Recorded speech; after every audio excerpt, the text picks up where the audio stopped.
Bonsoir à tous, bonsoir tout le monde, bienvenue sur le live. Faites-nous un petit commentaire dans le chat si vous êtes là. Nous de notre côté on est prêts, on était sur les derniers préparatifs, pardon. Alors on est déjà 9-10. Donc ce soir, pour ceux qui n'ont pas vu sur nos réseaux sociaux, Instagram, Twitter, etc., on reçoit Christophe Cointot, donc il va arriver dans quelques secondes, une fois que j'ai fini mon speech d'introduction. Il va nous parler de son tome 2 de Wind Fighters, et puis ensuite on parlera de la vie d'auteur de manga français. Alors j'ai des petits soucis de connexion, j'espère que ça ira au niveau du live. Restez, je vais juste vous demander si jamais ça bug un petit peu, que le live se coupe ou quoi, restez sur le live.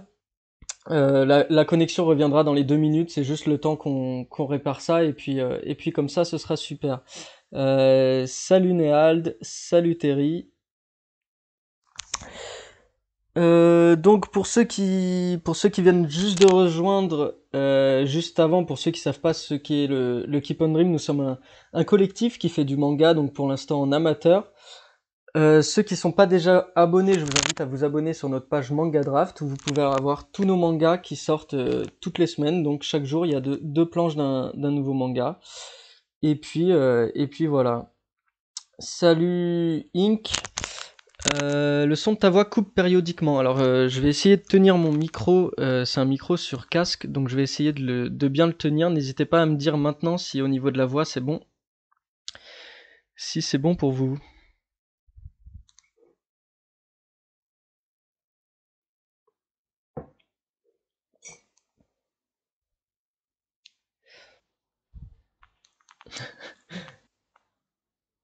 Ouais, je suppose. Pour l'instant, pour... ok. Euh, Bon, eh bien, je pense qu'on va commencer sans plus attendre. Donc ce soir, on va avoir, donc pardon, je me suis même pas présenté. Je suis Keops, un des fondateurs du Keep on Dream. Et ce soir, avec moi, on aura Trickster, qui est l'auteur de Mecha Mandy, qui sort tous les vendredis dans le Keep on Dream sur Manga Draft, donc qui sera là. Et puis on a donc, je vais vous balancer tout de suite la webcam. On aura avec nous Christophe Cointot, donc l'auteur de Wind Fighters. Donc tout d'abord, je voudrais te souhaiter la bienvenue, Christophe, et te dire un grand merci de nous avoir rejoints et de partager cette petite heure avec nous. C'est bon, tu es en live. Merci de votre accueil. Alors dites-nous dans le chat si vous l'entendez bien. Hop. Alors, petit bug, je vous remets une petite image en attendant. Yep. Je sais pas si on est toujours à couper ou pas. Non, vous êtes à l'antenne. Très bien, on est à l'antenne. Il y a un petit écran gris, les amis viewers, c'est normal, c'est juste le temps que je mette la fenêtre. Et puis, c'est parti.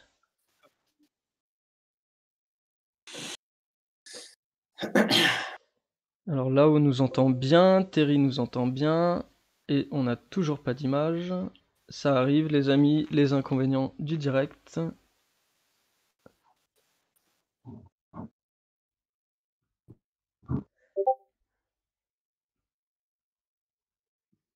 Hop. Alors, j'espère qu'il y aura d'autres émissions avec des auteurs amateurs et pros. Alors oui, hier, il y a eu Team Manga qui sera sur YouTube dans pas très longtemps. Alors, je suis désolé, je suis en train de vous faire pour qu'on ait bien la webcam de Christophe en live. Hop, je vous mets ça tout de suite. Voilà. Alors, Tout fonctionne? normalement, c'est nickel. Et vous découvrez à l'image Christophe Cointin. Ouah. Regardez, j'ai mis mon plus beau pull à rayures. Ah. Ah, j'espère qu'on a l'image, parce que là, avec une démonstration comme En ça. mode à l'arrache, en mode maison. Alors, on l'entend bien, mais à condition qu'on ait des bonbons à. Voilà, normalement c'est bon, vous avez toutes et toutes la webcam de, de Christophe. Et puis c'est bon, bah on peut partir. Si Trickster t'es chaud, on part, on présente Non, c'est l'écran de télé, hein. la sortie de Wind Fighters 2. Donc c'est parti. Christophe, si tu peux nous présenter du coup ce tome 2 de Wind Fighters, nous présenter un petit peu la série et un petit peu l'histoire qu'on va retrouver dans ce tome. Alors, Wind Fighters, c'est un shonen d'action, voilà, un récit d'action-aventure classique dans ses grandes lignes, où on retrouve donc de la baston, des bons sentiments, de l'entraide, du dépassement de soi, des pouvoirs magiques, des muscles, des poses, des grandes phrases, voilà, enfin tout ce que j'aime. Et donc le principe de base, en fait, le schéma de l'histoire, c'est de montrer un frère et une sœur qui vont débouler un peu comme des météorites dans un monde ultra fermé et qui vont tout changer par la force des choses. Donc ce monde est dominé en fait par une espèce d'armée géante, une organisation géante qui s'appelle le Régime et qui contrôle tous les pays, voilà, toutes les populations, qui les soumet à sa volonté. Et face à eux se dressent les courageux aventuriers, donc qui sont de moins en moins nombreux et qui ont pour rôle en fait de libérer les populations du régime. Donc c'est un petit peu le même schéma que dans Star Wars en fait avec les rebelles et l'Empire. Ouais, la République. Voilà, j'ai pris un petit peu tout ce que j'aime bien et les aventuriers, c'est le côté Indiana Jones, Zelda, Seigneur des Anneaux. Enfin bref, c'est une figure vraiment que j'adore, les aventuriers. Et voilà, le tout se met joyeusement sur la tronche avec le Wind, une énergie fabuleuse et protéiforme que notre jeune Elio maîtrise. Voilà, Elio qui est le héros de l'histoire, qui est le grand frère de Hope, une jeune fille assez mystérieuse. Et voilà, c'était ça mon idée de base, vraiment de montrer un frère et une sœur, de faire un duo frère-sœur, grand frère, petite sœur pour être exact, et de les faire débouler dans un monde ultra fermé pour faire en sorte qu'ils changent les choses, qu'ils bougent les lignes. Voilà, et le tome 2 sort demain du coup. Donc je sais pas quoi dire. Oui? Non, je dis, faut l'acheter, du coup. Bah ouais, ce serait bien, ce serait cool, ce serait vraiment cool. En tout cas, moi, je me suis vraiment éclaté à le faire, encore plus que sur le 1. Parce qu'il est très, très dense, le tome 2. Il est bien rempli. Il y a beaucoup de nouveaux personnages, des nouveaux endroits importants, l'aventure qui avance bien. Et j'espère, vous me le direz si vous l'avez lu ou quand vous l'aurez lu, j'espère voilà, qu'il y a pas mal de surprises et de révélations. Donc, c'est un tome bien dense. Et j'ai hâte de vous le faire découvrir dès demain. On sait que t'aimes beaucoup l'aventure, que tes héros partent à l'aventure. Est-ce que là, dans ce tome 2 Ouais, aussi, clairement. on part une nouvelle fois à l'aventure? Ouais, clairement, je sais pas pourquoi je suis fasciné par cette image de l'aventurier. En fait, je trouve que c'est quand j'ai démarré Wind Fighters, une des premières choses. Donc oui, effectivement, ils partent à l'aventure, hein, pour répondre à ta question. Ça, y a pas de souci. Il y a toujours du mouvement et l'idée de découvrir des nouveaux horizons, comme dans One Piece, comme dans qu'est-ce que j'aurais en tête? J'allais dire Naruto, mais même pas vraiment. En fait, ce qu'il Comme y a dans pas. Tintaron. Comme dans Comme Tintaron. dans. Oui, voilà, par exemple. Mais voilà, cette idée de changer de décor, un peu comme on change de niveau dans un jeu vidéo, quoi, tu vois, on avance. Ouais. C'est quelque chose qui me tient à cœur, même si j'ai essayé cette fois-ci, contrairement à Tintaron aussi, de mettre un endroit fixe, important, une sorte de base pour les aventuriers qui s'appelle l'Oasis. Donc, qui est importante pour moi, c'est un peu comme l'académie des ninjas, enfin voilà, le Ouais. village de Konoha, ou l'académie des héros, par exemple, dans My Hero Academia. Donc, voilà, il y avait quand même cette idée aussi de mettre un lieu fixe qui me paraissait importante. Mais autour de ce lieu, voilà, il y a des personnages toujours en mouvement. Et cette figure de l'aventurier, je trouve qu'elle porte bien les thèmes en fait qui me sont chers.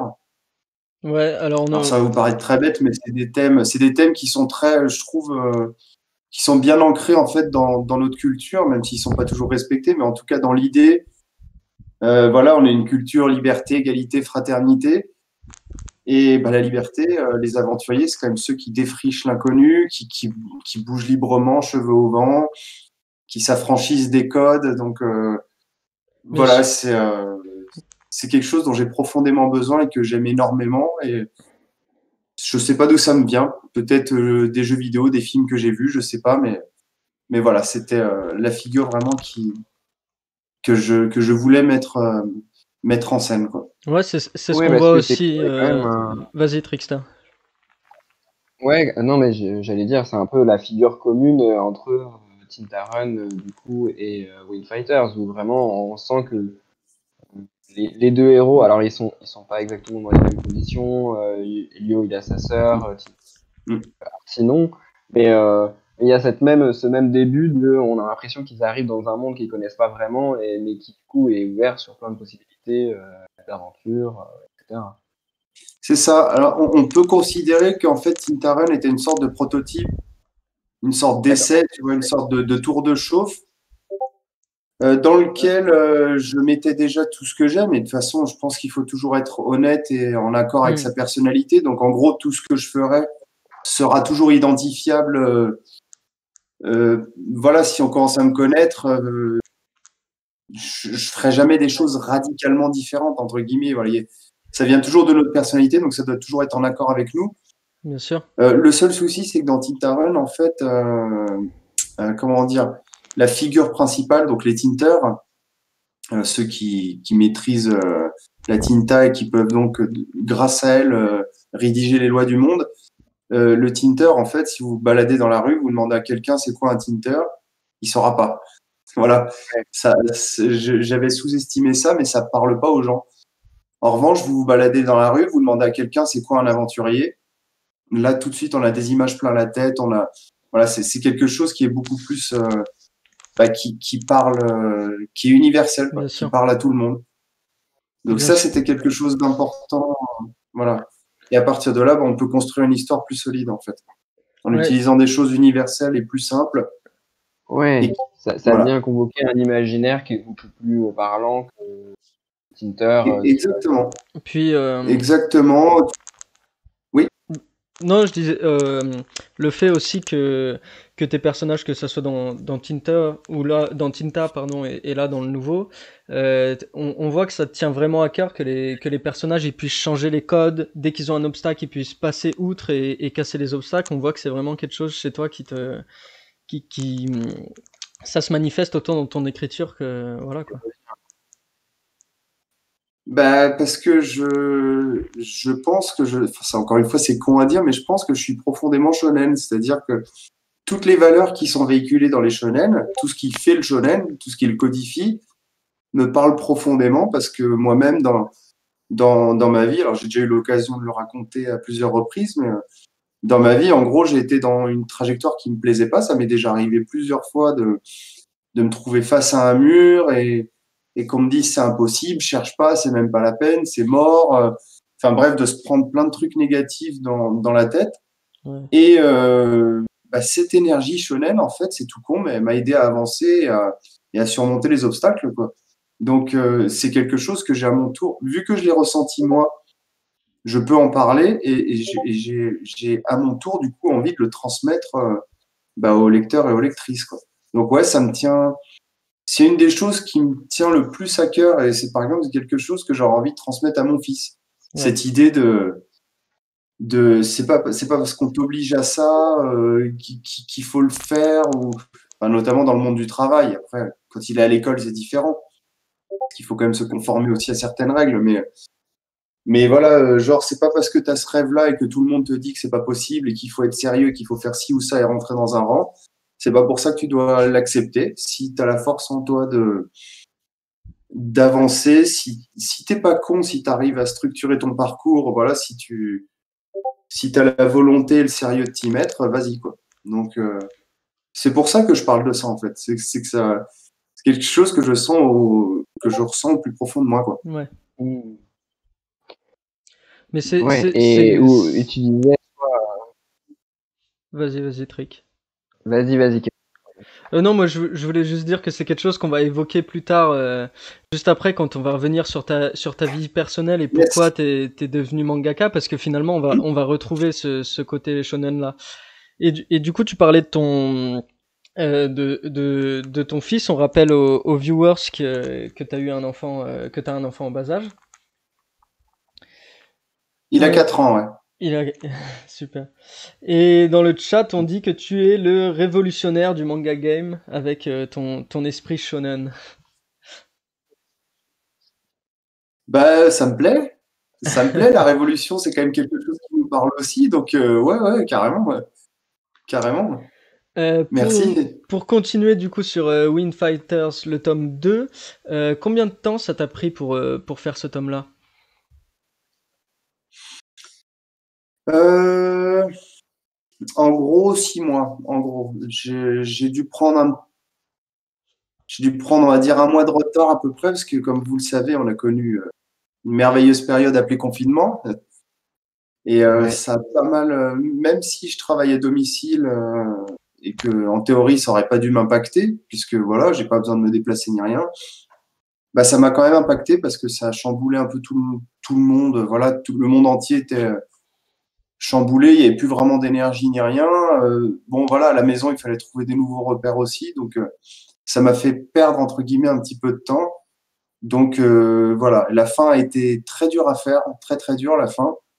Ouais. Mais je suis content de l'avoir fait et au final, j'en retire voilà que du plaisir et j'ai pu me lancer voilà après une période de transition cet été, j'ai pu me lancer avec bonheur dans le tome 3. Donc et voilà, en gros, faut compter 6 mois quoi.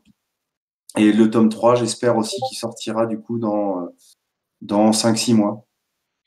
Super. Alors c'est quelque chose aussi dont on parlera plus tard, mais est-ce que tu sais déjà si le tome 3, s'il y aura une suite après au tome 3, ou si tu es parti pour 3 tomes pour cette série-là?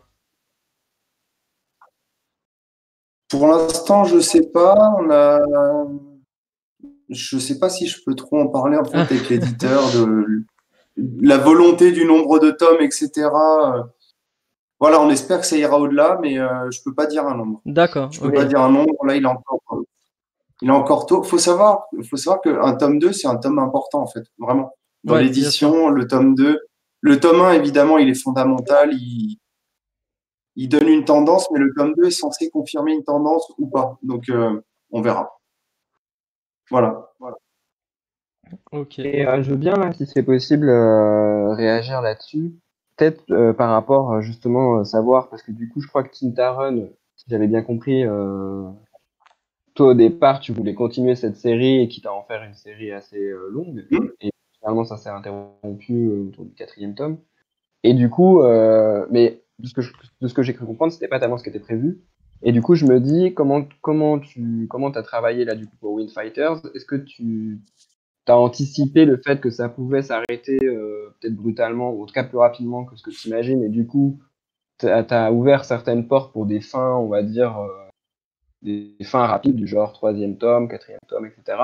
Ou Hmm. est-ce qu'au contraire, t'as pensé l'histoire vraiment comme tu la veux au mieux, et puis si jamais ça doit s'arrêter avant, bah tant pis, ça s'arrêtera avant, mais c'est pas très important. Effectivement, l'expérience me permet de savoir qu'une histoire peut se terminer beaucoup plus vite qu'on l'aurait imaginé. Mais c'est quelque chose qui se gère en fait. L'écriture, faut imaginer que l'écriture c'est voilà, c'est un truc en mouvement, c'est pas forcément fixe, donc ça demande de la souplesse d'esprit, ça te demande de s'adapter. Maintenant, sachant ça, j'ai quand même, on va dire, je m'en fous, j'ai quand même imaginé une longue histoire parce que rien ne t'empêche d'imaginer une histoire aussi grande que tu veux, c'est pas un souci. Mhm. Mais effectivement, j'ai quand même prévu, voilà, au cas où de la terminer rapidement. Mais ce serait pas une vraie fin. Et je, je pense qu'il faut toujours essayer de réfléchir comme ça en cycle. Voilà, un premier cycle qui va poser les bases et lancer la vraie aventure. Et si ça a du succès, bah effectivement, cette vraie aventure pourra être lancée. Sinon, on aura juste eu un premier cycle qui pose les bases. Donc, Voilà, c'est comme ça que j'ai réfléchi le truc. D'accord. Donc, si les gens veulent voir un truc de ouf, il faut acheter les tomes. Voilà, c'est ça. Il faut acheter les tomes que la vraie aventure se lance. Voilà, une histoire après, effectivement, tu peux pas tout mettre en 2-3 tomes en général. En général, 3 tomes, ça montre quoi? Ça pose les bases de l'univers, ça montre les règles du jeu. Donc voilà ce qui régit l'univers, quels sont les enjeux, quel est l'objectif du héros. Au moins ça, voilà, au moins ça. Après, tu peux avoir d'autres personnages, mais il faut au moins l'objectif du héros, découvrir les quelques lieux importants. En fait, c'est toutes les bases. Et en 3 tomes, avoir un premier gros combat réussi par le héros. En gros, je pense que, encore une fois, il n'y a pas de règle précise, mais je pense encore une fois que cette règle-là, elle est pas mal pour proposer déjà un premier cycle intéressant, quoi. Ouais. Oui, Donc puis c'est comme ça que j'imagine. il faut se dire ensuite que les Oui. éditeurs doivent aussi rentrer dans leur plan, etc. Donc c'est pour ça aussi qu'ils prévoient des choses comme ça. Pour rappel, Wind Fighters tome 2, ça sort chez Glénat et ça va être dans toutes les bonnes librairies, je suppose. Bah ouais, dès demain, normalement. Ok. Donc dans le chat, vous êtes une vingtaine maintenant. N'hésitez pas, du coup, demain, première chose à faire en se levant, c'est d'aller acheter le tome. Je pense que là, vous l'avez compris, si vous voulez une suite enfin, si vous voulez surtout une grosse série longue, allez l'acheter. Est-ce qu'il Surtout y a... Zéro qui a fait lire la promo du tome 1 sur Team Mangaka.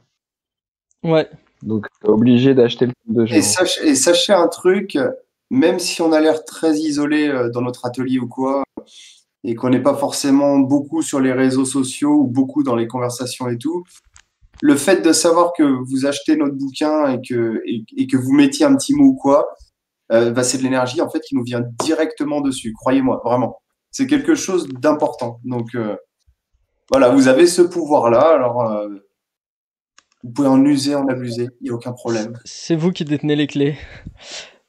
On a François Voilà. qui nous demande si Ah on oui, aura droit à un gros combat dans le tome 2.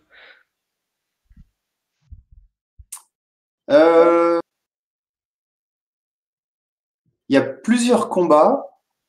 Il y a de l'action évidemment, mais voilà. Mais après, j'en dis pas plus. Il y a plusieurs combats. Il y aura du gros combat, ça c'est sûr. Au tome 2, au tome 3, ça vous verrez. Voilà.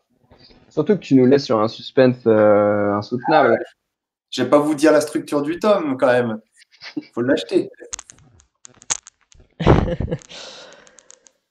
Et j'aime les suspens insoutenables. J'adore ça. Ouais. Ouais, c'est ce qui fait le feu. C'est clair. Il faut donner envie de tourner la page tout le temps. J'adore essayer de faire ça, quoi. Je sais pas, Trickster, Ok, je si sais pas tu s'il y a as d'autres questions dans le chat. d'autres Ah, questions sinon on sur enchaîne.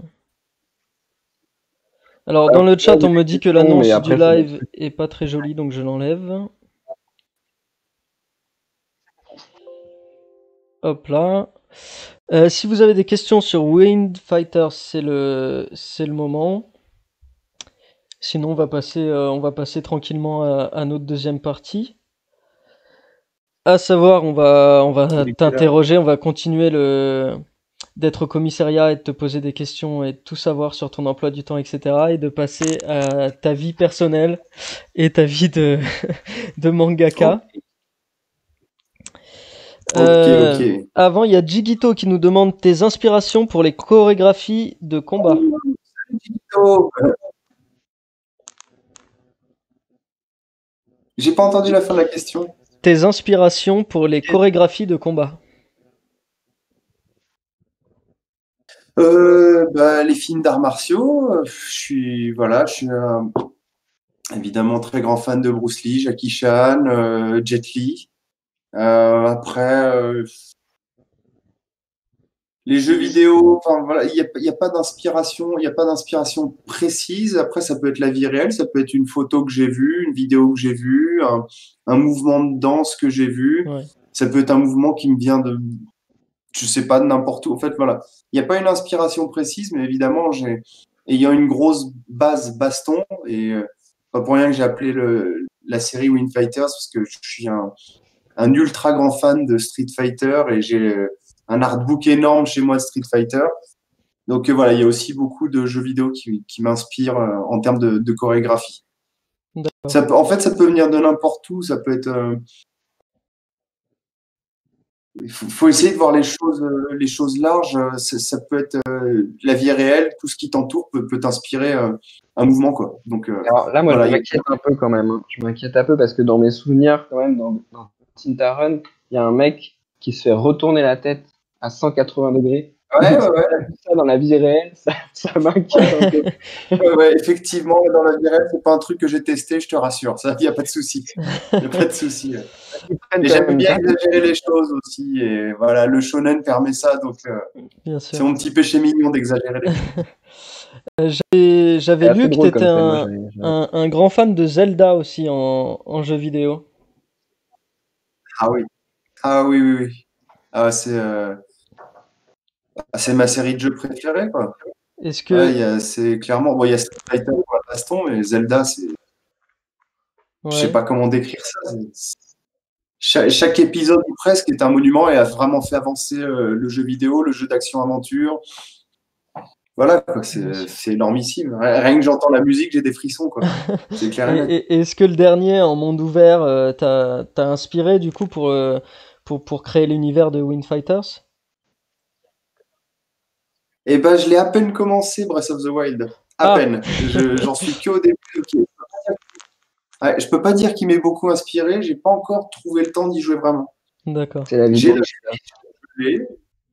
Mais j'ai malheureusement pas encore trouvé le temps. J'ai l'impression qu'il faut beaucoup de temps pour se plonger dedans. Beaucoup. Et j'ai pas encore trouvé le temps. Alors moi, des fois, les jeux, je les découvre plusieurs années après. Ouais. Comme les films, comme la musique. Ben, bref, je pense qu'il faut le bon moment pour découvrir une œuvre correctement. Bien sûr. Par contre, donc, pour inspiration. Vas-y, excuse-moi, vas-y. Non, mais c'est bon. Moi, je disais juste, par contre, pour Wing Fighters 2, le moment de le découvrir, c'est demain. Hein. Pour ceux qui sont dans le chat, là. Ça sera pas quelques années après. S'il faut l'acheter, c'est demain. Là, oui, par contre, j'ai pas la puissance financière de Nintendo, donc bon, voilà. Faut pas trop attendre. On a Emu qui nous demande quels sont les matériaux que tu utilises pour dessiner. Alors, le dessin, je le fais traditionnel, c'est-à-dire j'utilise des feuilles. Alors, je les ai pas là parce que je suis pas à mon bureau. Donc, j'utilise des feuilles de marque Délétère, format B4. Je suis sûr que vous connaissez, hein, si vous faites du manga. Ouais. C'est quasiment le truc le plus répandu. Après, j'utilise un espèce de crayon un petit peu avec une mine un peu épaisse pour faire un premier crayonné rapide, et ensuite un critérium pour préciser le crayonné. Et après, l'ancrage à la plume G et à l'encre de Chine pilote. Voilà. Et j'ai plein de sortes de plumes différentes. Donc, j'ai plusieurs plumes G, j'ai plusieurs plumes Marou, j'ai plusieurs plumes Sagi. Donc, ça me fait penser à Souria. D'ailleurs, je lui fais un coucou. Je sais pas s'il est là ou s'il verra la vidéo, parce que lui, la plume Sagi, c'est toute sa vie. Il l'a dans le cœur, là. Sagipen. Ouais. Et puis, j'ai plein de feutres, voilà, aussi plein de feutres Faber-Castell, Pigma, Micron. Voilà, parce que c'est toujours très utile aussi pour dessiner. Mais c'est vrai qu'on sent. Alors là, il y a peut-être un petit peu plus de trame dans Wing Fighters, et encore, je suis pas sûr. Mais on sent que tu essaies quand même d'utiliser le moins possible les outils numériques, quoi, où les pages, elles sont vraiment. Ah, pourtant, alors pour vous expliquer, en fait, dans Tintaron, c'est pas moi, je faisais rien du tout à l'ordi. Rien du tout. Même la couleur, c'était de la peinture. Et en fait, c'était Glénat qui scannait les pages, ce qui est toujours le cas, il scanne toujours mes pages. Et c'était le maquettiste qui posait des zones de gris à l'endroit que je lui indiquais selon le storyboard. Donc, c'était même pas des trames ni rien, c'était juste du gris sur Photoshop. Et pour Wing Fighters, j'ai décidé d'avancer en technique, voilà, d'avancer techniquement, de mettre d'autres cordes à mon arc et d'utiliser d'autres outils. Donc, j'ai acheté Clip Studio J'avais déjà une tablette depuis longtemps, donc voilà. Photoshop, ça me plaisait, ça m'a jamais trop plu. Et Clip Studio, bah, ça m'a réconcilié avec l'outil numérique, en fait, clairement. Donc, à partir de là, j'ai fait mes trames moi-même, la couleur à l'ordi, donc je m'y mets de plus en plus. Et vous verrez, pour le tome 2, il y a de plus en plus d'effets à l'ordi. Et le tome 3, du coup, ce qui est rigolo, c'est que mes planches se vident de plus en plus, quoi, entre guillemets. Genre, je m'embête plus à faire les speedlines ou certains onomatopées, j'en fais encore quelques-uns à la main. Mais la plupart, voilà, maintenant, j'essaye de faire ça plus à l'ordi parce que c'est plus confortable, c'est plus propre, ça fait gagner du temps et ça permet de tester le placement de différentes choses un peu plus facilement. T'es devenu un Donc auteur voilà, j'essaye hybride. d'évoluer. J'essaye d'évoluer dans ce sens-là parce que c'est pratique en fait. C'est comme avoir un super assistant, tu vois. Clairement, c'est. Je veux dire, est-ce que les speedlines à la main, imaginez une case d'action bien fournie, vous avez plein de speedlines, plein d'éclats d'explosion qui passent par-dessus les speedlines, plus l'onomatopée qui passe par-dessus tout ça, et il doit y avoir un liseré blanc autour des lettres de l'onomatopée. Donc tout ça, c'est le travail quasiment de 3 assistants, quoi. T'as l'assistant speedline, t'as l'assistant explosion, on va dire, petits éclats, machin et tout, et t'as l'assistant onomatopée, tu vois, qui fait les gros onomatopées noirs, qui fait le liseré au blanc tout autour. Et tout ça, c'est ultra fastidieux de faire ça tout seul. Tu peux le faire, il n'y a pas de souci. Mais quand ton boulot, c'est de faire 2 tomes par an et que la principale nécessité, certes, il faut que ce soit beau, il faut que ce soit percutant et tout, il n'y a pas de souci là-dessus. Il n'y a pas de souci là-dessus, mais il faut que l'histoire, elle avance. Bien Il sûr. faut que ce soit lisible et que l'histoire, elle avance. Donc, quand tu as ces soucis-là en tête, tu te dis effectivement, si je commence à passer 15 heures sur une case, pour qu'elle claque de ouf, ça va être magnifique, elle claque de ouf, voilà, je vais être content. Mais mon tome, il sortira même pas dans l'année, quoi. Bah oui. Donc voilà, faut essayer de penser à toutes ces contraintes-là pour adapter son graphisme, en fait. Et Et justement, bah, ça permet de remédier un peu à ça. qu'est-ce qui a changé peut-être dans ta façon de travailler? Là, j'imagine ça en fait partie, le fait d'utiliser Clip Studio et tout, mais dans le fait de... Parce que si j'ai bien compris, avant, tu avais fait des trucs en auto-édition, donc j'imagine que tu n'avais pas du tout le même rapport au temps, tu étais moins pressé, etc. Et qu'est-ce qui a changé peut-être dans ta façon de travailler maintenant que tu es devenu pro et que forcément, bah, il y a des deadlines, il faut vendre des tomes? Alors, j'ai toujours été pressé, ça c'est sûr. J'ai jamais été en mode tranquille, relax, jamais. Ok. D'autant plus en auto-édition. Enfin, je sais pas si vous en faites, vous, de l'auto-édition, ou si vous connaissez du monde qui en fait, mais c'est tout sauf relax. Parce que, ok, t'as pas de deadline, mais en même temps, si t'as pas de deadline, ton truc, il sortira jamais.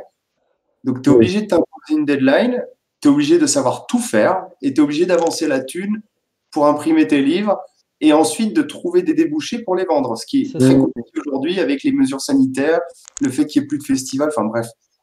Donc c'est tout sauf relax. Si tu as vraiment envie de sortir un truc, c'est tout sauf relax. Bien sûr, puis Donc, qu'est-ce qui... tu, Oui, tu mélanges plein de métiers aussi. Tu es obligé de faire la maquette de ton tome, tu es obligé de faire l'imprimeur entre parenthèses le parce que lettrage, c'est toi qui dois mettre les détails, etc.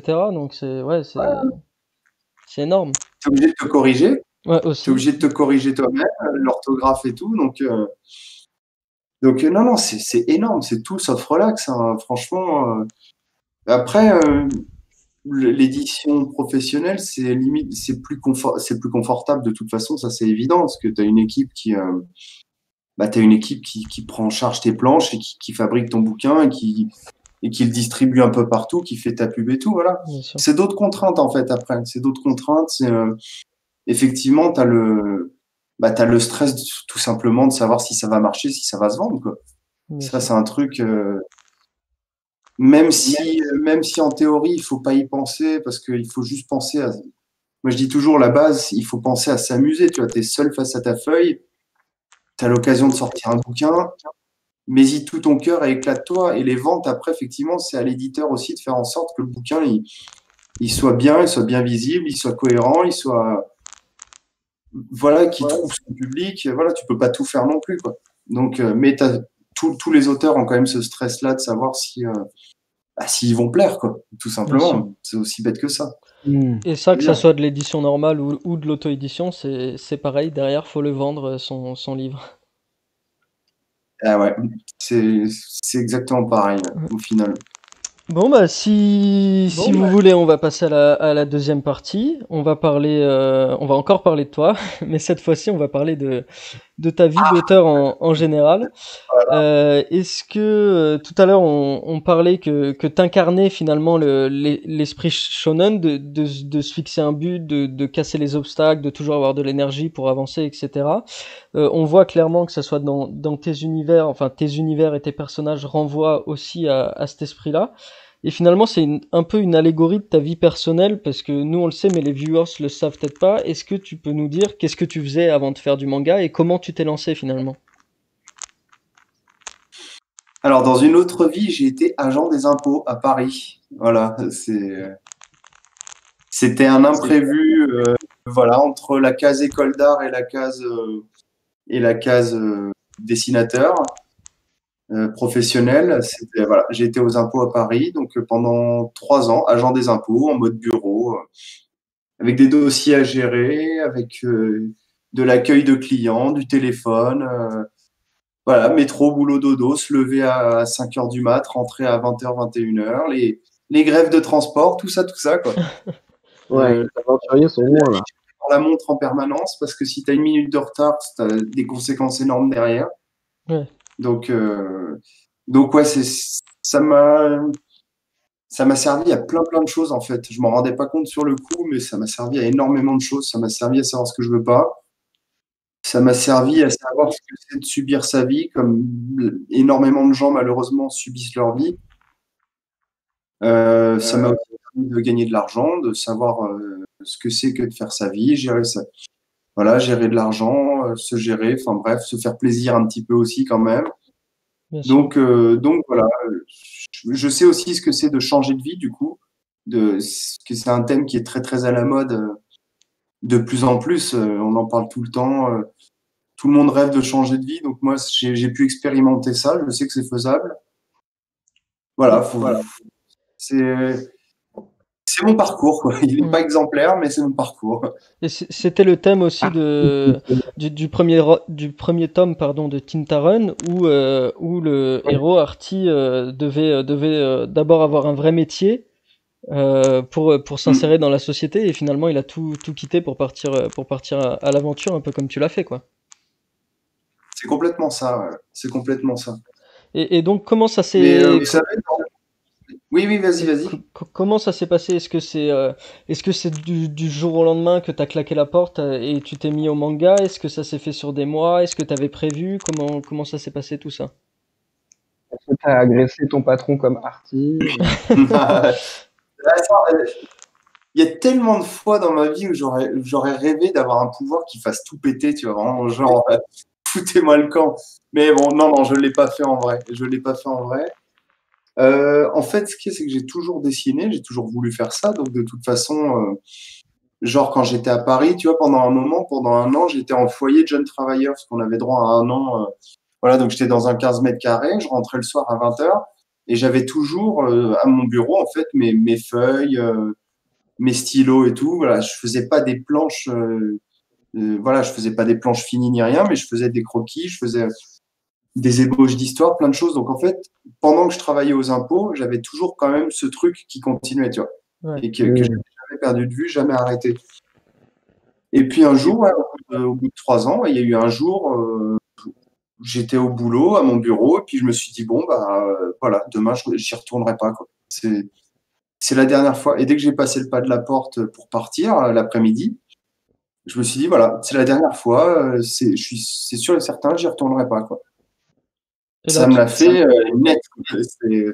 Voilà. tu devais Ouais, ressentir normal. Désolé, il y a eu tu une devais être explosion, hein, voilà. relâché, tu devais ressentir enfin, tu devais être heureux, non, à ce Ah moment-là? ouais, un sentiment indescriptible. Ouais. Mais c'est con parce qu'en fait, tiens, j'étais pas. Enfin, il n'y avait pas de raison d'attendre ce jour-là. Et au fond, la prison, elle était plus dans ma tête que réelle. Enfin, je sais pas comment dire. Ouais, mais Je sais pas comment je dire. comprends, C'est ouais. vrai, je me suis autorisé à sortir, tu vois. C'était un truc, Ouais, c'est ça, mais c'est une sensation incroyable. t'as débloqué quelque chose en fait dans ta façon de penser. Finalement, tu t'es dit, ok, je m'autorise, comme tu le dis, à partir pas pour la vraie vie, mais pour la vie qui me plaît, quoi. C'est ça, exactement. Parce que autour de moi, rien n'avait changé, hein. Je veux dire, personne me fouettait ou tu vois, me forçait et Bien tout. sûr. Voilà, j'avais pas d'enfant à charge. Ouais, Ma chérie, elle gagnait sa vie aussi. On n'avait pas des grosses dépenses. Donc, si tu veux, on n'avait pas de crédit. On était ouais, locataire, donc il n'y avait pas de, comment dirais-je, il n'y avait pas de danger absolu, tu vois, imminent, quoi. ben, bien sûr. Si Ouais. ce n'est que le coup de folie de faire un truc différent de la plupart des gens. Et, Voilà. et Et est-ce que, vas-y, pardon. quand tu te rends compte finalement que tu peux agir sur ta vie en faisant un choix, Ouais, juste un choix, bah, c'est une sensation fabuleuse. Ouais. Ça te change toute la vision des choses, en fait. T'arrêtes de subir et tu agis. Voilà. ouais. Et ça, c'est beau. C'est beau, putain. C'est beau. Et est-ce que finalement est-ce que à ce moment-là, je suppose que bon, t'étais heureux, etc. Mais est-ce qu'il y a eu beaucoup de changements dans ta vie? Par exemple, j'ai vu dans une interview où tu parlais que bah, dans ta famille ou dans ton cercle proche, c'était un peu difficile pour les gens d'accepter que finalement tu deviennes auteur alors que tu avais quelque chose qu'on pourrait employer, un emploi stable, une situation Bah qui oui. était à peu près dans les normes de la société. Est-ce que ça n'a pas été, quelles ont été, pardon, finalement les difficultés de changer bah, de statut social, finalement, si on pourrait dire? Bah, effectivement, comme tu le dis, oui, ça surprend toujours, ça suscite des critiques parce que en fait, tu t'arrêtes d'être sérieux pour t'amuser, entre guillemets, les gens le voient comme ça. Ouais, Et donc, bah, souvent, tu sais pas pourquoi, parce que tu demandes rien aux autres, mais ça les fait chier que tu fasses ta vie et que tu t'amuses, quoi. ouais, Alors que ça leur coûte rien, ça demande rien. Donc oui, il y a eu des prises de tête avec des gens de mon entourage. Maintenant, c'est terminé tout ça. Même la famille et tout, il n'y a aucun souci. Et voilà, les années passent et l'expérience fait qu'on te laisse davantage tranquille. Mais sur le coup, oui, en fait, ce qu'il y a, c'est que je passais un peu pour un petit con, en fait. Tu vois, genre, ah, mais attends, t'as un boulot à Paris et tout. ouais, Alors qu'il y a plein de monde au chômage qui rêve d'un travail et tout. Et toi, voilà, tu lâches tout et tu vas aller dessiner. Bah, et alors, en fait, qu'est-ce que ça peut vous foutre, quoi? mm, Peut-être que ça renvoie les gens aussi au fait que justement, bah, peut-être qu'ils auraient envie de faire ça aussi. bah ouais, Peut-être c'est qu'ils ça. Ouais, auraient envie de se Puis, lâcher pour finir leur but et qu'ils trouvent l'énergie comme ça. puis, forcément qu'il y a un truc comme ça. Ouais, ouais. puis les gens se disent Donc j'y ai eu que droit. les gens se disent que comme c'est une passion, finalement, c'est quelque chose, on le fait en s'amusant, donc c'est facile, il n'y a pas de côté négatif, alors que finalement, enfin, tu l'as déjà dit dans d'autres interviews, mais il faut le faire quand même pour passer toute sa journée, pendant 6 mois pour sortir un tome, je la passe à dessiner des planches, à faire mon storyboard, à avancer là-dessus, c'est pas que juste le plaisir de dessiner tout simplement et de rien faire de ses journées, quoi, c'est un vrai travail, quoi. C'est un vrai travail soutenu sur le long terme. Voilà, il faut s'imposer des horaires. Alors après, le terme travail, effectivement, on peut en discuter. Moi, j'ai pas l'impression d'aller au travail, tu vois. Bien sûr, ouais. J'ai l'impression, voilà, ce qu'il faut, c'est s'amuser vraiment, parce que sinon, si on le fait sous la contrainte, alors à quoi bon? À Mm. quoi bon vraiment? Donc c'est du travail, mais moi je le considère pas comme du travail en fait. Je sais pas comment dire. Moi j'essaye de garder l'image que c'est de l'amusement, voilà, je suis vivant quoi. Je suis vivant, je m'éclate et voilà. Et c'est pas en mode je vais au travail. Parce que pour moi aller au travail c'était autre chose Ouais, quoi. bien sûr, bien C'était sûr, autre chose. bien sûr. Mais c'est du travail. Je suis d'accord avec toi. C'est voilà. C'est le seul souci c'est que c'est un travail tu sais qui demande pas de il n'y a pas de demande en fait entre guillemets. Si tu proposes pas ce travail-là, en gros, si, je veux dire, par exemple, si je disparais des librairies ou quoi, ça changera rien. Voilà, ça a été une belle aventure, mais l'éditeur, il a pas un besoin vital de moi, tu vois. Aucun Bien éditeur sûr, n'a besoin vital des auteurs. En tout cas, les éditeurs de manga, ils n'ont pas encore un besoin vital d'auteurs français entre guillemets. Donc, bien ouais. sûr. Donc, ce que je veux dire, c'est qu'il n'y a pas une grosse demande, comme par exemple, tu as besoin d'un boulanger, tu as besoin d'une infirmière, tu as besoin de. Voilà, Bien où sûr, là, il c'est y a pas une quelque vraie chose de demande et vital. tout. Ouais.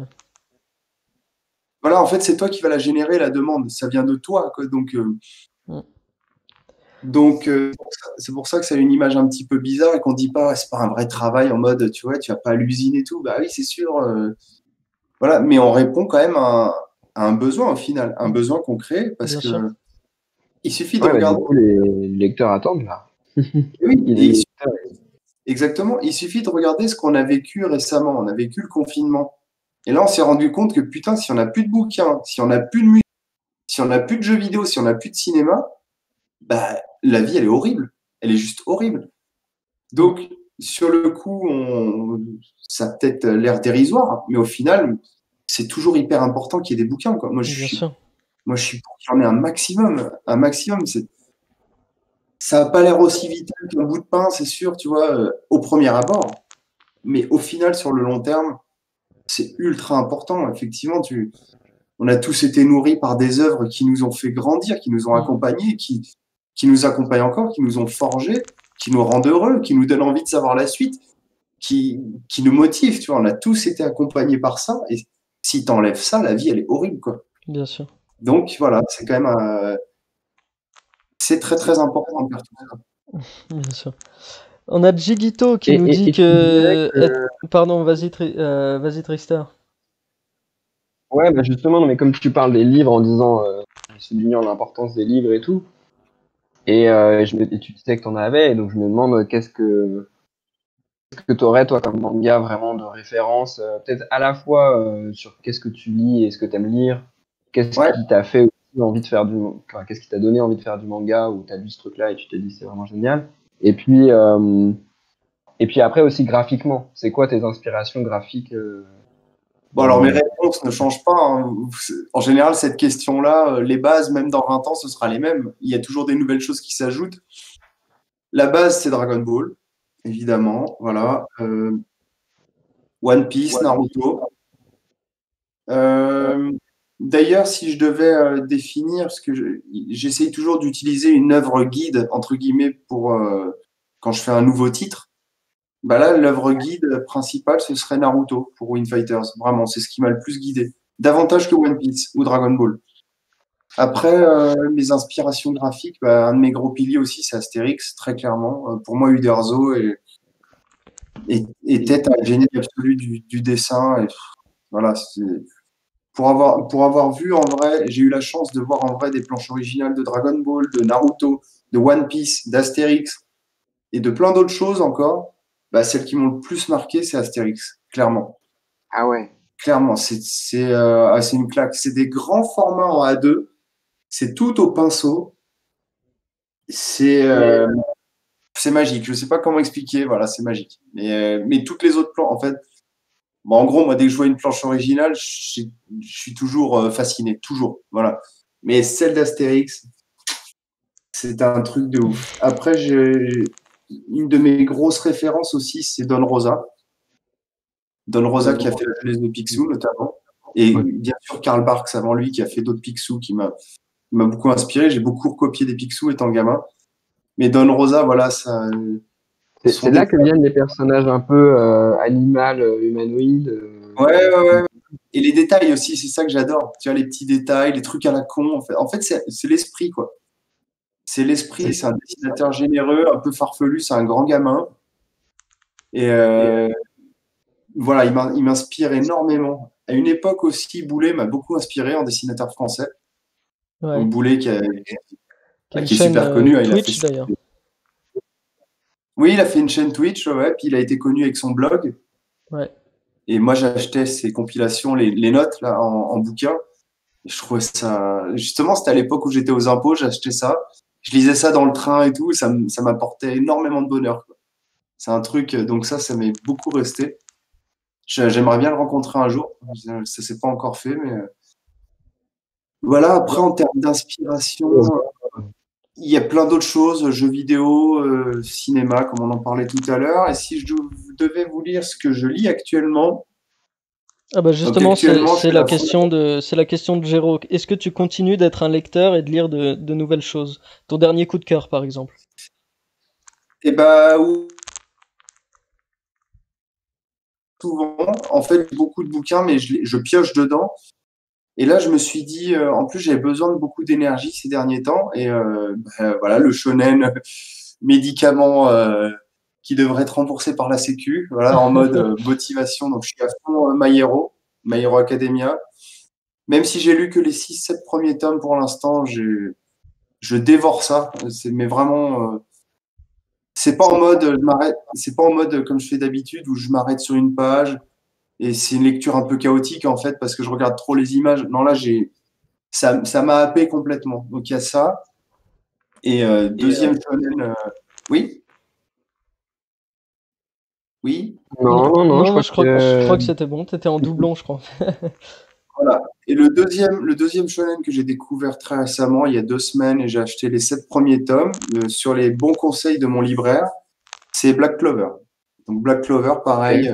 Je pense que je vais faire un fan art dans pas longtemps. Je fais pas souvent, voire quasiment jamais des fan art, mais je devrais m'y mettre un petit peu parce que c'est un exercice vraiment cool et que surtout ça m'a donné envie de redessiner ces personnages-là. Donc, ce qui est rigolo, c'est que ces deux shonen fonctionnent exactement sur le même schéma, c'est-à-dire que en gros, voilà, c'est dans un monde où tout le monde a un pouvoir, le héros est dénué de pouvoir. Voilà, bim, ça Ouais. c'est classique. C'est My Hero et Black Clover, c'est la même chose, mais ça nous parle forcément. En fait, c'est un schéma hyper simple, mais ça nous parle quoi. Et on a envie de les suivre. Voilà, on a envie de les suivre. ouais, qui est pas raconté de la même manière non plus, je trouve. C'est vrai que Non, c'est le même point de départ, mais non, c'est pas raconté de la même manière du tout. Disons que My Hero est plus bavard, je trouve. C'est plus bavard, il y a plus de surtexte en fait pour pas mal de ouais. choses. Par contre, l'action est mieux découpée dans My Hero. Clairement, euh, il y a des cas, dans les deux cas, il y a des cases très impressionnantes et très remplies, qui t'en mettent plein la gueule. Mais la narration de My Hero Academia est quand même mieux maîtrisée, je trouve. Si on devait faire un comparatif, à mon sens. Et À puis j'ai mon l'impression sens. que c'est un peu plus. Bon, là, c'est peut-être un avis personnel. J'ai pas suffisamment lu les deux, mais j'ai l'impression que c'est un peu plus profond dans My Hero quand même. C'est plus Bah, adulte que Black Clover. de ce que j'ai lu pour l'instant, moi, parce que j'ai lu que les 7 premiers tomes des deux séries. Je compte bien en acheter un paquet dans pas longtemps, là, pour vraiment me remettre un peu à jour. Je crois qu'ils sont chacun à 25 tomes, un truc comme ça. Ouais, ils Donc, sont bien. donc voilà. Mais après, c'est logique, un shonen, il commence toujours gentiment, entre guillemets. Et Ouais. après, il va en mode serious business au fur et à mesure. Donc j'ai hâte de voir ce que me réservent ces deux séries-là. Et Black Clover, en fait, Black Clover, pourquoi j'ai plongé dedans, c'est mon libraire, on discutait et puis il me demandait les inspirations pour Infighters, donc j'ai parlé de Naruto et je lui disais que quand j'ai cherché moi la figure principale de mon histoire, j'ai pensé aux chevaliers, j'ai pensé à plein de choses et puis je suis tombé sur les aventuriers parce que ça me parlait plus et je maîtrisais mieux.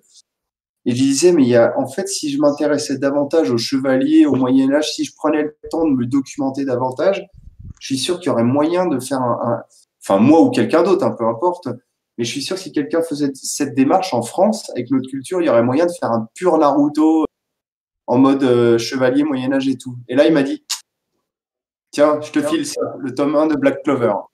Et donc, voilà, il y a ce côté, il y a ce côté Moyen-Âge qui est vraiment, qui me parle bien, moi. Vraiment, Pour le coup, c'est Soulia, alors pas trop dans un style shonen, enfin, ou un peu plus adulte peut-être, mais qui est dans cet univers-là et qui a l'air d'avoir taffé, hein, les armures et tout ça, c'est plutôt pas mal. Hein. il y a quoi? J'ai pas entendu le Il y a titre. Soria qui fait enfin, le Tali, fille de la lune. Ah oui, oui, oui. Bah, j'avais feuilleté le premier tome, il faudrait que je les achète d'ailleurs. Bah, Souria, oui, il est à fond. C'est un pote, je le connais, il est vraiment cool comme gars. Et il est à fond JRPG et tout, donc il arrive à bien Ouais. retranscrire. Enfin, il a vraiment trouvé son identité avec ça, je pense, en fait. Ouais. Le JRPG, c'est-à-dire en mode petite guilde qui avance dans un monde, voilà, ils vont se poser, ils vont manger le soir autour d'un feu et tout. Il arrive à bien représenter ça, quoi. Vraiment, ce genre de truc. Donc ouais, ouais, franchement, tu vois, je te parle de Black Clover, mais évidemment, en France, oui, il y a des super trucs et tout. Et Souria, Tali, moi, je vois passer beaucoup d'images parce que je suis abonné à son compte. Mais il faudrait que j'achète les bouquins, que je les lise, c'est clair, c'est clair. maintenant que je me suis davantage replongé dans de la lecture, je suis dans une phase où je lis un peu plus. Ouais, ça pourrait bien m'intéresser cet univers. Eh ben, super. On a Emu qui nous pose la question, est-ce que l'éditeur travaille de manière très rapprochée avec toi? Parce qu'on sait, comme au Japon par exemple, où il y a les éditeurs qui interviennent sur les séries très très très souvent. Est-ce que on sait qu'en France aussi, selon les maisons d'édition, c'est pas le même processus? Toi, Glénat, comment ça se passe? Est-ce que tu as des retours très souvent? Est-ce que tu envoies que les storyboards? Est-ce que tu as des retours sur les planches aussi? Comment tu évolues avec ton éditeur? Chapitre par chapitre. Donc là, je suis actuellement en train d'écrire un chapitre. Quand j'aurai fini le storyboard, je le photographie avec mon iPhone tout simplement, et puis je l'envoie à mon éditeur. Et puis il me fait des retours. Mais bon, en général, je suis de plus en plus libre, donc je lui envoie quand même pour qu'il sache. En fait, quand j'ai terminé un tome, j'emmène toutes les planches à Glénat et on discute du tome suivant. Voilà, moi j'ai déjà des idées, j'ai déjà plein de choses. Et on en discute, on échange et tout pour savoir ce qui est important de mettre dans le tome, comment avance l'histoire. Voilà. Et ensuite, je rentre chez moi et je digère tout ça. Puis j'écris en gros les grandes lignes du tome, même si j'avais Ouais. déjà pas mal d'idées. Et les idées évoluent tout le temps. Je lui fais part de ces grandes idées. Voilà. En gros, le tome commence comme ça. Au milieu, il y a ça. Et il finit comme ça. En gros, c'est ça. Et ensuite, chapitre par chapitre, je lui envoie le storyboard. Il le fait lire autour de lui. Il me fait son retour, mais bon, globalement, après les planches, je les fais. Il les découvre à la fin, entre guillemets. Les Ouais, planches, maintenant, voilà, il les découvre il y a au de la moment où je confiance vais. qui s'est instaurée entre vous deux. Bah ouais, c'est quand même Là, je suis au tome 3 de Wind Fighter, c'est mon 7e bouquin chez eux, mon Ouais. 10e bouquin au total, du coup, et si on rajoute les trois centrales univers, donc voilà, il commence à y avoir plus de confort dans le travail, entre guillemets, Ouais. quand tu trouves ta méthode, bah, quand c'est sur les rails, ça sert à rien de tout chambouler du jour au lendemain, tu vois. Bien sûr. Donc, Ouais. On a... Donc voilà, et je sais plus ce que je voulais dire d'autre. Et oui, par exemple, on est très très régulièrement en contact sur Messenger. Il suffit que je lui demande un truc, il me répond dans la journée ou quoi. D'accord. Et là, pour vous donner un exemple, il m'a demandé la couverture du tome 3, ce qui est un peu perturbant pour moi parce que d'habitude, je fais la couverture après avoir dessiné le tome et là, il est loin d'être terminé. Mais il faut que la couve soit prête pour fin octobre. Donc D'accord. pourquoi, je sais pas. Donc c'est leur calendrier à eux, je pense, pour présenter les nouveautés Bien sûr, ouais, dans le du prochain catalogue. semestre et tout. Donc voilà, il a fallu que je fasse des croquis et puis je lui ai envoyé les croquis, il m'a répondu aujourd'hui. Donc voilà un D'accord, ah exemple, oui, on a discuté de la couverture. c'est très direct. Ouais, voilà. Ouais. Alors on a une question C'est d'Animine, mais juste avant de passer à la question d'Animine, moi j'en ai une dernière, comme on est sur les éditeurs et sur le processus d'édition. On sait que en France, généralement les éditeurs partent sur plutôt 3 tomes avec les auteurs français, et donc un premier tome, et ensuite selon les chiffres de vente, si ça marche ou pas, on continue, et ça se passe à peu près pareil sur chaque tome. Est-ce que toi, en tant qu'auteur, à quel moment tu connais les chiffres de vente, et à quel moment tu sais, par exemple pour Tintaran, ta première expérience, à quel moment tu as su que tu devais finir le projet parce que ça marchait pas aussi bien qu'il voulait, par exemple? Alors les chiffres de vente, je les ai une fois par an. Enfin en tout cas, en fait, en gros, tu reçois une lettre avec un espèce de tableau Excel ultra compliqué où il y a 15 000 cases. Donc déjà, j'ai jamais tout compris moi-même, je sais pas trop. Mais voilà, tu reçois. Sinon, je demande. C'est pas quelque chose que je demande. D'accord. Pourquoi? Parce qu'en fait, ça peut te parasiter. Ouais, pour Disons pas te que ce mettre une soit en pression, bien ou quoi. en mal. Voilà, mais que ce soit en bien ou en mal, les chiffres de vente, de toute façon, il faut que tu fasses ton tome du mieux possible. Tu vois Ouais. ce que je veux dire? Et j'ai Mmh. j'ai pas envie de me tracasser trop avec cette question. Par exemple, moi, j'avais déjà vu des interviews genre de Kishimoto ou quoi. Il disait, et c'est souvent le cas, hein, il disait, bah, apparemment, ça a l'air de fonctionner, Naruto, d'après ce qu'on me dit. Mais moi, je m'en rends pas trop compte. Je suis dans mon atelier. Ouais. Et en fait, c'est toujours comme ça au final. Il faut pas oublier qu'on est dans notre atelier face à notre feuille. Hmm. Et ok, c'est génial si ça se vend, si ça avance et tout. Voilà. Tout ce qui compte, en fait, c'est que ça avance. Si on te permet de faire le tome suivant, ça veut dire que c'est bon, entre guillemets. Ouais. Voilà. Les Ouais. chiffres. Si tu sors un tome, ton premier tome, et que tu attends qu'il se vende à 10 000 exemplaires, tu vas te mettre une pression dingue et tu risques d'être déçu. Donc Bien sûr. il faut, voilà, il faut essayer. Bien sûr que c'est hyper important, mais il faut essayer de pas trop y penser parce que les ventes, entre guillemets, c'est pas vous qui en êtes directement responsable. C'est Ouais. pas votre responsabilité. Votre responsabilité, c'est de rendre les planches à la bonne date et de le faire le mieux possible. Mais les ventes, après, voilà, c'est quelque chose. Donc, c'est quelque chose d'assez mystérieux. Et pour Tinta je l'ai su. En fait, je pense qu'ils savaient déjà. Ils avaient une tendance. Ils attendaient de voir si la tendance s'inverserait ou pas. Et au final, elle s'est pas inversée. Donc, ils m'ont laissé faire mon tome 4 en me disant, on verra. On ne sait pas encore s'il y aura un tome 5 ou pas. T'en sauras davantage à la fin. Donc, j'avais quasiment terminé le tome 4. Il me restait un chapitre ou deux à dessiner. C'est là qu'ils m'ont dit, mon éditeur m'a dit, bah, du coup, ça s'arrête au tome 4. Donc, il faut faire en sorte que tes chapitres Ah oui, se c'est un peu goupillent bien tard. pour terminer. Donc ouais, jusqu'au dernier moment, ils attendaient un sursaut des ventes, tu vois, avec la sortie du 2 et puis du 3. Et ça s'est pas produit, donc il a fallu, voilà, il a fallu arrêter. Après, ça reste quand même. C'est pas un échec non plus parce que je pense que sinon ils auraient pas voulu continuer avec moi. Non, puis 4 tomes, Et c'est déjà pas mal dans l'atmosphère du manga français, quoi. ben moi, je préfère voir le verre à moitié plein qu'à moitié vide. Hein, c'est Ouais. clair. Je me dis voilà, c'est des livres qui existent. J'ai rencontré plein de lecteurs. Il y avait plein de gamins qui étaient contents, et les parents aussi, j'ai rencontré plein de monde. Donc, je me dis voilà, en fait, si tu réduis ça au chiffre de vente, je trouve que c'est un peu dommage. Bien sûr. Je trouve que c'est un peu dommage. Certes, tu vois, moi, par exemple, il y a des choses que j'adore, qui me font vibrer et qui se sont pas énormément vendues. Il y a des films que je surkiffe et qui n'ont pas fait beaucoup d'entrées, qui sont considérés comme des échecs au box-office. Et à l'inverse, tu as des films qui ont fait des millions et des millions d'entrées qui ne touchent pas du tout. Donc, vous voyez ce que je veux dire? Ouais. C'est- Et toi, ton credo vraiment, Il y a c'est des... de donner un maximum, que ça marche ou pas ensuite, c'est pas toi qui gères. D'abord, c'est avant tout te donner un maximum sur tes planches, quoi. Bah, c'est ça, en fait. Ce qui compte, c'est l'énergie présente. Il faut vivre dans le présent. Et l'énergie présente, c'est ce que tu vas mettre sur tes planches. C'est Ouais. vraiment ça. Et moi, j'ai cette sensation-là de m'amuser au maximum à l'instant présent. Voilà. Et si les gens arrivent à ressentir ça au moment où ils vont découvrir le bouquin, genre par exemple demain quand vous allez découvrir le tome 2, Ouais. si vous ressentez l'énergie que j'avais à l'instant présent où j'ai fait la planche, c'est tout ce qui compte en fait. Il y a que Bien ça à sûr. faire. Il y a rien d'autre à faire.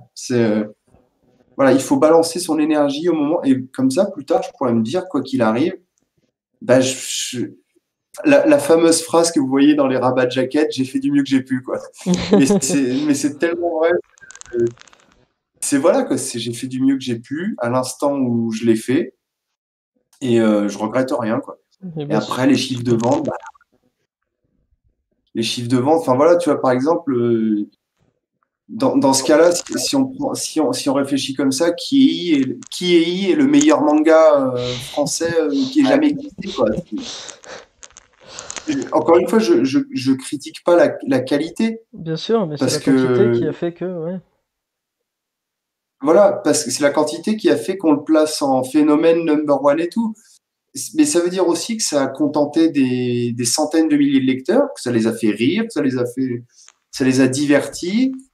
Sortir un bouquin, c'est vraiment pas évident. Alors quand on est youtubeur, ça doit être plus facile quand même, je pense, mais ça reste quand même, c'est pas anodin quoi, que le livre existe. Donc voilà. Bien Mais sûr. vous voyez, il faut quand même se méfier des chiffres de vente. Bon, c'est quand même un bon indicateur en général, mais pour moi, ça fait pas tout, quoi. Ça fait Ouais. pas tout. Alors du coup, on va oublier un petit peu les chiffres de vente et on va prendre la question de Anémine qui te demande est-ce que tu as des conseils en termes de Oui. technique et d'organisation pour sortir des planches plus vite? Alors, bah déjà, salut à Elimine, parce que on s'est déjà rencontrés en festival et vous êtes des gens super sympas et tout. Et j'espère que vous avancez bien dans votre travail. Les conseils, honnêtement, moi j'essaye de faire, quand je suis en mode dessin des planches, j'essaye d'en faire 10 par semaine. Voilà, en gros. En gros, 2 par jour, on va dire, 10 à 12 par semaine. Bon, après, quand il y a un rush de Phantom, c'est un peu plus. Mais ce rythme-là me permet de faire l'équivalent d'un tome en 6 mois. Après, quand tu t'organises, par exemple, tu fais une planche le matin, une planche l'après-midi. C'est des règles très simples qui s'appliquent dans tous les métiers, c'est-à-dire des horaires, quoi. Ouais. Des horaires, je vais à mon bureau. Si tu as un lieu pour travailler, c'est mieux. C'est sûr que si tu travailles dans ton salon, dans ta chambre ou quoi, c'est un peu plus difficile de vraiment se structurer. Mais voilà, après, quand tu es en mode écriture, c'est pareil. Bon, là, je suis dans l'écriture de mon chapitre. Mon storyboard, il doit être fait en 2 jours. Voilà, c'est ce que je me dis. En 2 jours, je dois avoir pondu équivalent de 20 bonnes pages qui vont être intéressantes à dessiner. Et c'est que ça, quoi. L'organisation, c'est que ça. Ça nécessite d'avoir une... Oui. Est-ce que tu peux nous en dire un peu plus, par exemple, sur ça, le fait de d'abord écrire ton chapitre, qu'est-ce qui va se passer dans ton chapitre, ensuite de faire un storyboard, et ensuite de t'attaquer au crayonné des planches. Est-ce que tu peux nous dire ces 2 étapes à peu près, toi dans ta vie d'auteur, combien de temps elles te font gagner que si tu passais directement à la planche sur ta feuille blanche et tu faisais planche après planche, pardon, comme font pas mal d'amateurs. Faut surtout pas faire ça. Vous savez, moi, je vous disais tout à l'heure, je suis quelqu'un d'impatient et qui a toujours été en mode énergie, en mode pouce au cul. Et c'est vrai qu'avant, je me rappelle quand j'étais ado ou jeune adulte, la phase du storyboard ou quoi, je voulais même pas en entendre parler. Il me fait chier. Enfin, moi, tu faisais ce qu'on appelle dans le milieu une emu ecchi. C'est cette phase-là où on dénigre le storyboard. Parce que Emu, il veut pas faire de storyboard. Non, faut que tu l'engueules, s'il te plaît. Faut que tu lui remettes les choses au clair. Attention, Emu. Mon storyboard, bordel. Non, mais je comprends tout à fait ce qu'il ressent. Moi, ça me faisait terriblement chier parce qu'en fait, je m'imaginais que j'allais refaire 2 fois la même chose, tu vois, voire 3 fois. Parce que storyboard, même 4 fois, écriture, storyboard, crayonné, ancrage. Donc, et puis 5 fois avec les... Donc, effectivement, tu te dis, vu comme ça, c'est insupportable. Mais quand tu arrives à réduire le storyboard au plus rapide possible, tu vois, c'est vraiment ce qui compte, c'est le placement, c'est les dialogues, c'est le découpage des dialogues et des cases, la quantité d'informations que tu vas mettre, comment tes doubles pages vont être dosées. Est-ce que à chaque fois, à la fin de ta double page, tiens, dis coucou toi, coucou. À chaque fois, à la fin de ta double page, est-ce que tu vas réussir à donner envie de tourner la page? Et voilà, en fait, il faut essayer de s'amuser efficacement. Voilà. Moi, je suis exactement comme Emu, comme plein de monde. Si ça me fait chier, j'ai pas envie de le faire. Hein. Ça, c'est clair et net. Donc, j'essaye de trouver juste ce qui m'amuse, juste ce qui m'intéresse. Et à force de faire du storyboard, j'ai trouvé la manière de le faire de plus en plus vite, d'aller à l'essentiel. Comme ça, je me dis en 2 jours, c'est fait. Et ensuite, je passe aux planches. Parce que une planche sans avoir fait le storyboard avant, maintenant, je vais pas m'amuser autant. Je vais avoir l'impression de marcher les yeux bandés, tu vois, à l'aveuglette et ça va pas me plaire. Bon bah super. Je sais pas si vous avez des questions dans le chat ou si toi, Christophe, au niveau du temps, comment tu es? Et quoi, 19h40? Ouais. On a encore 5 minutes, ouais, si vous voulez. Moi, j'ai une petite question, si je peux. Par rapport à Tintarun, du coup, j'ai refeuilleté les Tintarun pour l'interview, hein, et je vois que ta première phrase, ça parle d'un vent de liberté. Ouais. Est-ce que c'était déjà un petit clin d'œil à Wind Fighters qui arrivait? Bien vu, bien vu. Allez. Bravo pour Et l'easter egg. T'as même un deuxième clin d'œil, mais il est beaucoup moins évident. Enfin, faut vraiment le savoir, mais je l'ai mis quand même. C'est, tu vois l'illustration d'ouverture du tout dernier chapitre de Tintaran, la double page qui apparaît au niveau de gris, où Artie il saute, ouais, les lunettes et il saute. Je l'ai. Alors, qu'est-ce que tu peux repérer comme clin d'œil dans cette image? Il y a un clin d'œil à Wind Fighters. Comme quoi le titre était déjà trompé, c'était déjà sur les rails. C'est les lunettes. Ah non, je vois le WF sur le. Voilà, yes, c'est ça, sur l'avion. Yes, sur Et que l'avion. l'avion est un symbole de liberté, l'avion est porté par le vent, donc voilà, il y avait déjà les prémices qui étaient là. Ok, bien vu. J'aime bien essayer, tu vois, de m'amuser aussi à donner une continuité, des petits indices comme ça pour.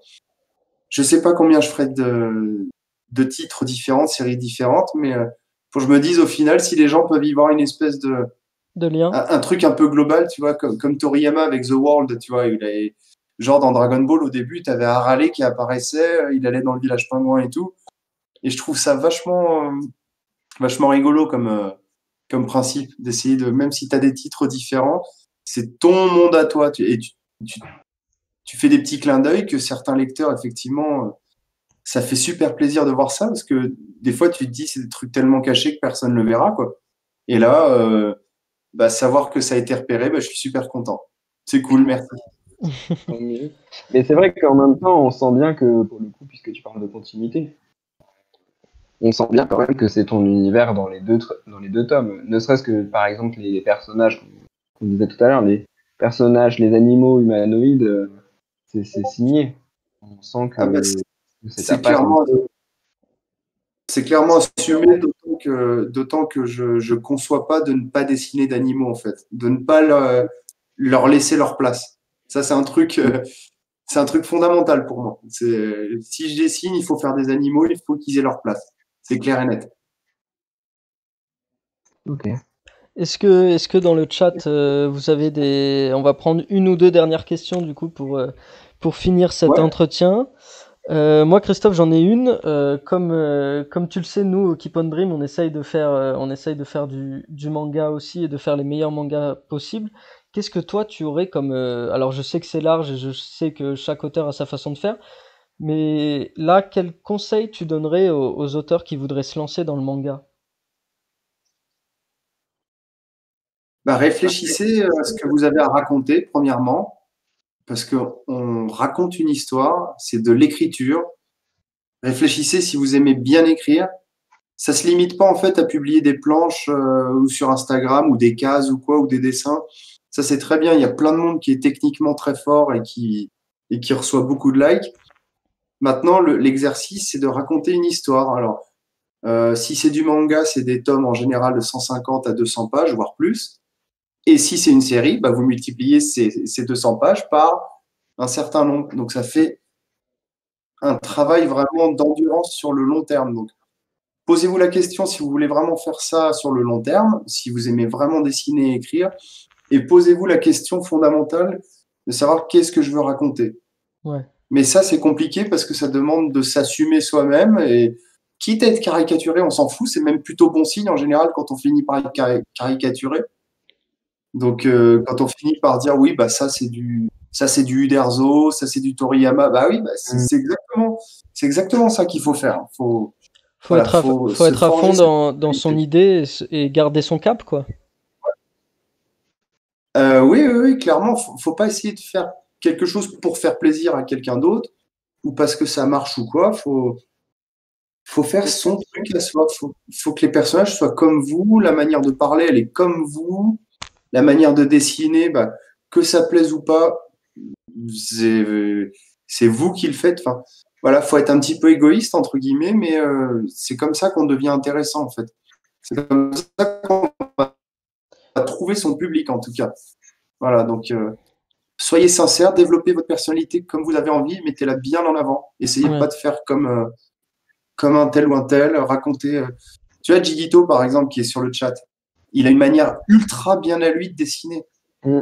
reconnaissable entre 15 000, tu vois. Tu dirais pas c'est purement du manga. Et pourtant, il a fait un one shot qui cartonne bien sur le net pour le contest Tezuka Ouais. contest. Akimbo. Et c'est son truc. Et, voilà. Et quand il a fait ce one shot, moi je l'ai vu, je l'ai lu, et bravo à lui s'il est encore sur le chat, vraiment. Et ben, il s'est pas dit je fais un truc pour la Shueisha, donc je vais me mettre en mode, tu vois, en mode graphiquement, en mode Shueisha ou quoi. Non, il a fait du Jigito. Voilà. Ouais. Et au Et final, ça marche, quoi.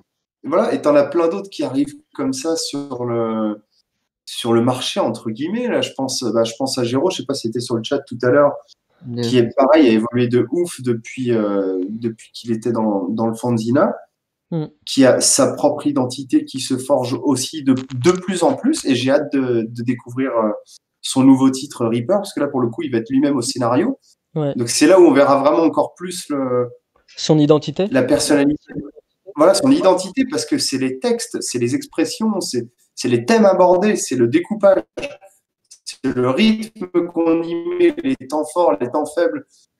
Voilà, c'est tout ça qui fait que c'est intéressant. T'as Ziad aussi qui va arriver, pareil, avec Space Punch. Bien Lui, sûr. il a assumé à fond son côté muscle, testostérone, des flics, de la boxe. Voilà. Là. Si c'est ça qu'il maîtrise, si c'est ça qui lui parle. En plus, je sais que c'est un mec apparemment qui fait souvent la muscule et tout. On s'était déjà rencontré, il est à fond là-dedans. Et ben voilà, là, c'est ça. Moi, je sais que je suis en mode aventure, liberté, bon sentiment. On fonce, je suis très en mode nature. C'est pour ça qu'il y a beaucoup d'environnement Bien sûr, ouais. naturel dans ce que je fais. Voilà, j'habite moi-même à la campagne, je suis entouré de ça.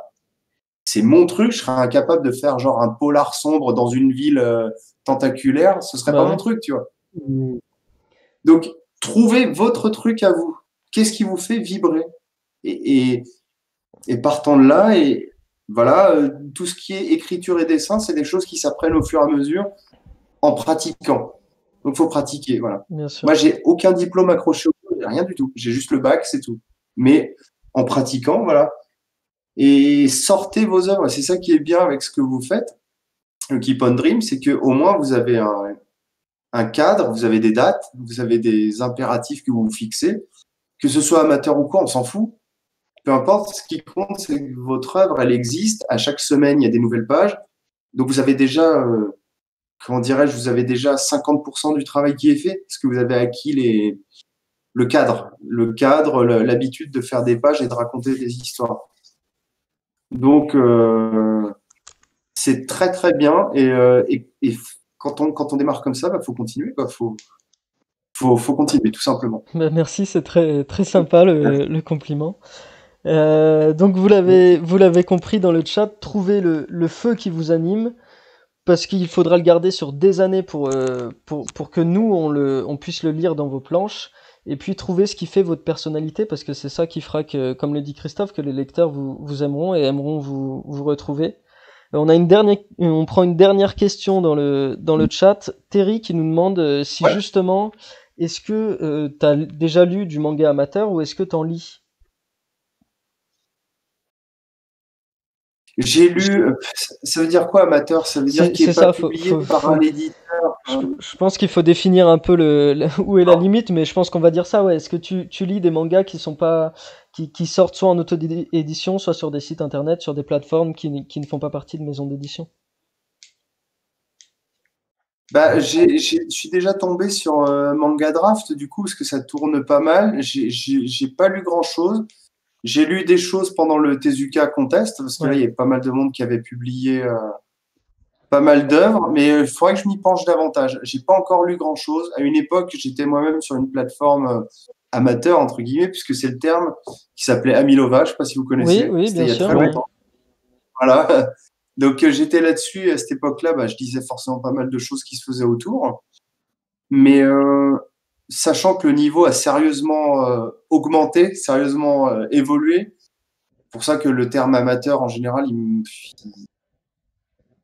si on le prend pas avec, si on le prend pas avec la connotation péjorative que beaucoup de monde y met, il n'y a pas de souci. Ouais. Mais si on prend en mode amateur, c'est-à-dire les amateurs, ils sont là, ils font de la merde, ça c'est pas intéressant parce qu'aujourd'hui le niveau il est tellement évolué en fait. Les gens travaillent mieux, les jeunes travaillent mieux aujourd'hui qu'avant, tout simplement. Voilà, ils travaillent mieux, ils ont mieux les codes en tête, ils maîtrisent mieux les outils rapidement. Tout va plus vite parce qu'Internet a permis que les échanges Bien sûr. de techniques, de tout ça, que tout aille plus vite. On voit le travail d'un autre, ça fait une émulation. Donc c'est pour ça que je me dis amateur. Ouais, et Enfin, après, il y a aussi que je pense que justement, les auteurs du coup pro, on va dire, entre guillemets, ceux qui sont publiés comme toi ou comme Renaud Lemaire ou Tony Valente et tout, sont quand même aussi vachement plus accessibles grâce au réseau et tout, et du coup c'est facile aussi pour nous d'avoir des infos sur comment un pro travaille, comment est-ce qu'on fabrique une histoire, comment on pense son scénario, etc. Bah ouais, parce que moi, par exemple, quand j'avais 15-20 ans, Mhm. j'avais accès à aucune information. Aucune. C'était mystérieux. De toute façon, c'était pas compliqué. C'était tu veux faire du manga, bah, c'est mort. Enfin, n'importe quoi, c'est de la merde. Les écoles d'art te disent c'est de la merde. Bien Les sûr. éditeurs étaient pas du tout ouverts à ça. Une plume G, je savais même pas ce que c'était, quoi. C'est Ouais. que j'ai découvert la plume G à 22, 23, 24 ans, peut-être. Il y a une dizaine d'années à peine, à peine. Donc, tu vois l'écart énorme.